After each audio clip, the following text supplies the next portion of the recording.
بسم اللہ الرحمن الرحیم۔ شروع اللہ کے نام سے جو بڑا مہربان نہایت رحم والا ہے۔ السلام علیکم بھائیوں اور بہنوں، امید ہے آپ سب لوگ خیریت سے ہوں گے۔ دوستو، ہماری ایک بہن نے کومنٹ کیا ہے کہ میں ایک لڑکے سے محبت کرتی تھی، اس سے پیار کرتی تھی، اس کے ساتھ اٹھتی بیٹھتی تھی، گھومتی پھرتی تھی، تصویریں بھی بنوائی اس کے ساتھ، ویڈیوز بھی بنائی ہیں اس کے ساتھ، مگر اب وہ لڑکا مجھے بلیک میل کر رہا ہے، مجھے تنگ کر رہا ہے، پریشان کر رہا ہے۔ بہت سے لوگوں نے اسے سمجھایا ہے مگر پھر بھی وہ میری عزت خراب کرنے پر تلا ہے، تو کوئی مجھے وظیفہ بتائیں، میں بہت زیادہ پریشان ہوں۔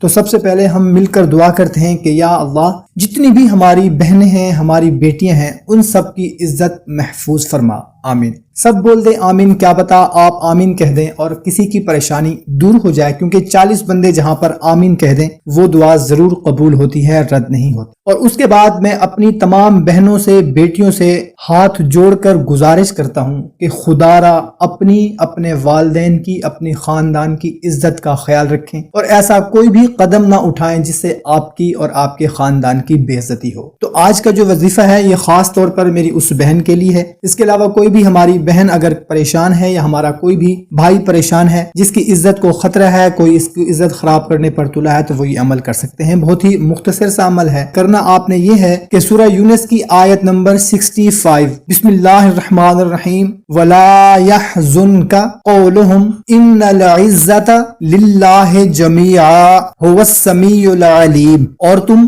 ان کی باتوں کا غم نہ کرو، بے شک تمام عزتوں کا مالک اللہ ہے، وہی سننے والا، جاننے والا ہے۔ اول و آخر 11 مرتبہ درود ابراہیمی پڑھنا ہے اور درمیان میں 41 مرتبہ صبح و شام آپ نے یہ آیت پڑھنی ہے۔ اس کے بعد اللہ کے حضور سجدہ ریز ہو جانا ہے اور اپنی عزت کے لیے دعا کرنی ہے۔ انشاءاللہ تعالی کوئی بھی آپ کی عزت پر انگلی نہیں اٹھا سکے گا۔ کوشش کریں کہ جو بھی بات آپ کو اپنے لیے اچھی لگتی ہو اپنے دوسرے دوستوں تک بھی لازمی شیئر کریں۔ ہمیں دیں اجازت، ملتے ہیں ایک نئی ویڈیو میں، اپنا خیال رکھیے گا، اللہ حافظ۔